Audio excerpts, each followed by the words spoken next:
नमस्कार। आज हम सूर्यकांत त्रिपाठी निराला की एक बहुत ही प्रभावशाली कविता राम की शक्ति पूजा की गहराई में उतरेंगे। हाँ, और ये कविता हमें रामायण के उस हिस्से में ले जाती है जो वैसे वाल्मीकि रामायण में नहीं है। निराला ने इसे बन्नाल की कृतिवासी रामायण से प्रेरित होकर लिखा है। अच्छा।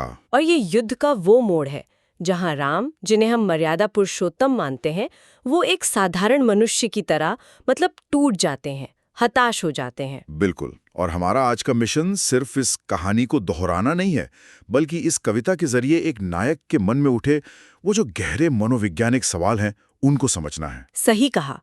ये सिर्फ राम रावण का युद्ध नहीं है, ये आदर्श और यथार्थ के बीच फंसे एक मन की कहानी है। तो चलिए शुरू करते हैं। कविता की पहली पंक्ति ही पूरा माहौल बना देती है।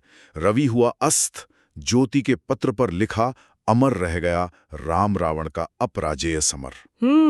यहाँ सिर्फ सूरज नहीं डूब रहा है ना? आपने बिल्कुल सही पकड़ा। ये निराला के छायावाद का बेहतरीन उदाहरण है। छायावाद में प्रकृति सिर्फ एक बैकग्राउंड नहीं होती, वो मन का आईना बन जाती है। हाँ बिल्कुल। यहाँ सूरज का डूबना असल में राम की आशा का डूबना है। आकाश का जो अंधेरा है वो राम के मन का अंधेरा है। निराला एक ऐसा चित्र खींचते हैं जिसमें राम थके हुए हैं, निराश हैं। उनका धनुष ढीला है। और ये सिर्फ शारीरिक थकान तो है नहीं। एक पंक्ति है जो मुझे हमेशा रोक देती है, स्थिर राघवेंद्र को हिला रहा फिर संशय। हाँ, जो राम हमेशा स्थिर रहते थे, आज उनके मन में शक पैदा हो गया है। हाँ, और यही निराला का कमाल है। वो ईश्वर का मानवीकरण तो कर ही रहे हैं, पर उससे भी आगे जाकर उनके आधुनिक मन का चित्रण कर रहे हैं। आधुनिक मन वो कैसे? देखिए, राम को इस बात से पीड़ा नहीं है कि वो हार रहे हैं। पीड़ा इस बात से है कि उनके आदर्श हार रहे हैं।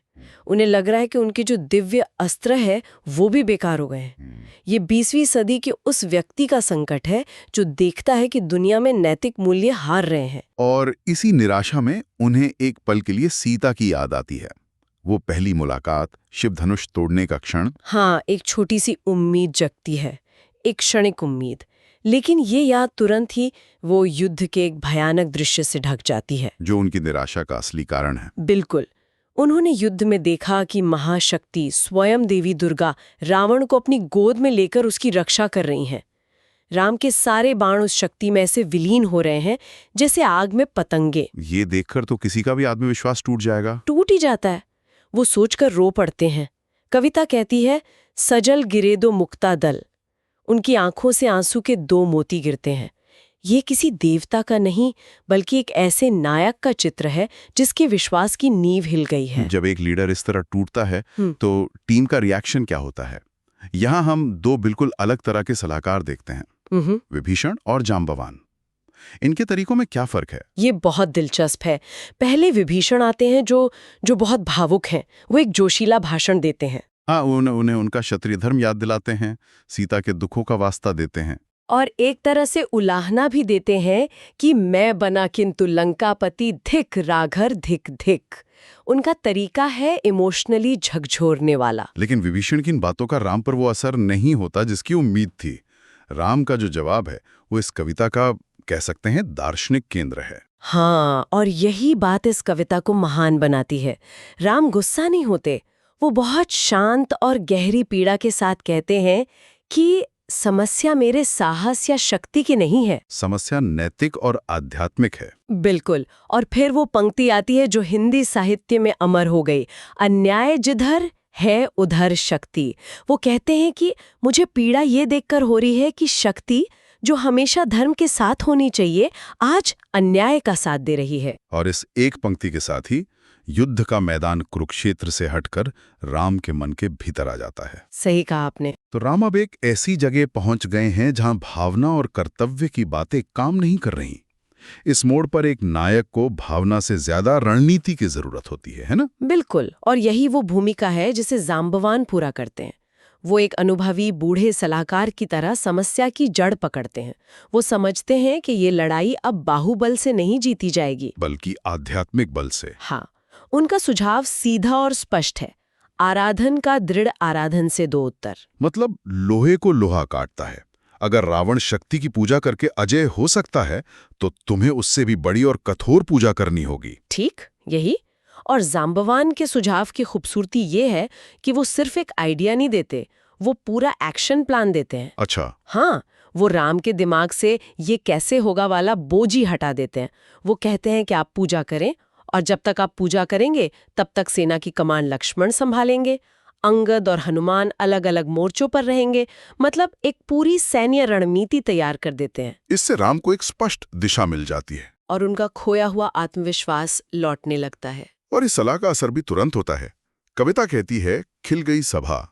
पूरे शिविर का जो निराशाजनक माहौल था वो एक पल में उम्मीद में बदल जाता है। हाँ, और राम में एक नया उत्साह भर जाता है। वो तुरंत हनुमान को पूजा के लिए 108 नील कमल यानी इंदिवर लाने का आदेश देते हैं। यहाँ से कविता का दूसरा हिस्सा शुरू होता है, जो एक आध्यात्मिक यात्रा है। ये गहन आध्यात्मिक यात्रा है। राम पूजा पर बैठते हैं और निराला यहाँ सिर्फ बाहरी अनुष्ठान का वर्णन नहीं करते। वो लिखते हैं, चक्र से चक्र मन चढ़ता गया ऊर्ध्व। ये योग की भाषा है। अच्छा, मतलब मूलाधार से सहस्रार चक्र तक की यात्रा। हाँ, ये चेतना को ऊपर उठाने की एक आंतरिक प्रक्रिया है। वो बाहरी दुनिया से कटकर पूरी तरह अपने भीतर उतर रहे हैं। दिन बीतते जाते हैं, साधना गहरी होती जाती है, और फिर हम कविता के उस क्लाइमेक्स पर पहुंचते हैं जो मुझे हमेशा से बहुत नाटकीय लगता है। 8वां दिन। हाँ, 8वां दिन है। पूजा लगभग पूरी हो चुकी है। राम आखिरी मंत्र पढ़कर 108वां कमल चढ़ाने वाले हैं और ठीक उसी पल वो पाते हैं कि थाली से वो कमल गायब है। ये उनकी साधना की सबसे बड़ी परीक्षा है। अंतिम परीक्षा। देवी ने स्वयं उनकी निष्ठा और संकल्प की परीक्षा लेने के लिए वो कमल छिपा लिया है।